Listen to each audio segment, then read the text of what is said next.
Live look over downtown Dallas here. The sun's shining, very brisk out there if you haven't stepped outside yet. Now, you know it's cooling down here in North Texas. Almost time for the holidays as well, which can really put a strain on some relationships. For many couples, money, it can be a very complicated topic. Knowing how to talk about it, invest it, and give it away can add some stress to any relationship. Here with some practical steps to help you achieve financial success is our money and business expert, Derrick Kinney. Thanks for joining us this morning. My pleasure, Cleo. Great to see you. Great to have you. You're looking good as always. Well, thank you. So this morning, you have some steps for us to go through when we're trying to figure out that financial pathway.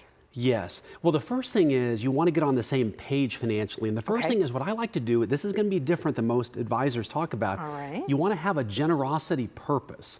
And what this means is as a couple, we know that if you plan together, you play together, even if you pray together, you typically stay together and thrive together. And the first thing is have a cause that you both care deeply about. It takes you out of the rat race of, am I going to pay the bills and how do I save for the future? But if it's homelessness or clean water or whatever the cause is, pick something to give to on a regular basis. It takes you out of your day-to-day and helps you live a more fulfilling life from the very beginning of planning your money. Okay, that makes sense, Derrick. Now, you say your next step is to, I guess, set your top financial or 3 financial goals with your mate. Yeah, the number one thing that causes people not to reach their goals, Cleo, is they feel overwhelmed. Now, That's if you're like very me, true. many people watching set a lot of New Year's resolutions and then a week later they're all gone and they feel frustrated. Here's what I tell people. Set 3 financial goals and write them on a sticky note. So they're simple. And you want to say, I want to pay off this amount of debt. I want to save this amount for retirement. I want to put this much into my kids' education. And here's what you want to do.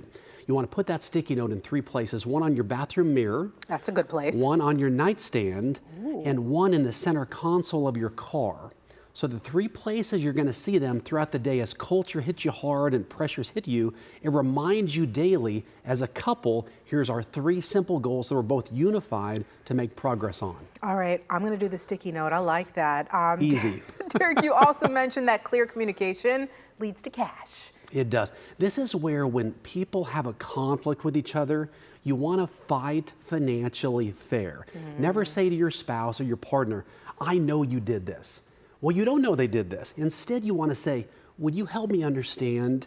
I'm seeing something, fill in the story for me. And have an open mind financially, because often if you accuse, you lose.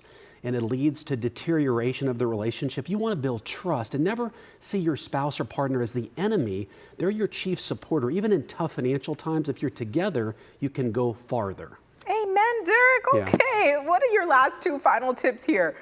Well, the next thing you want to do is how do we allocate our income? And you want to set a yearly income goal. Now, many people watching may say, Derrick, I've got a salary. And if you're a teacher, a cop, a firefighter, you work at a church, your salary is pretty well set. But if you say, I'm not happy making the money that I want to be making, then that's up to you. I can't knock on your door and drag you out of your bed and say, lead you to success. Right. If you say you're making $75,000 now and you want to make $100,000, what will you do to make a difference?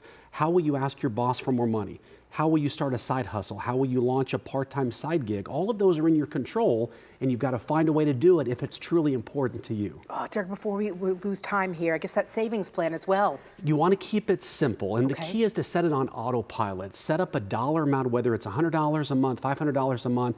You want to pay the first of the month, because here's what we find. There's often more month left than there is money if we wait to save, and we don't want to do that. So, and also take advantage of the free money from your company's 401k. That's important. Derrick, man, you are always on point with your stuff. I appreciate that. Thank you. Derrick, thank you so much for joining us here on Daybreak, and we'll be sure to put all that information on our website at WFAA.com.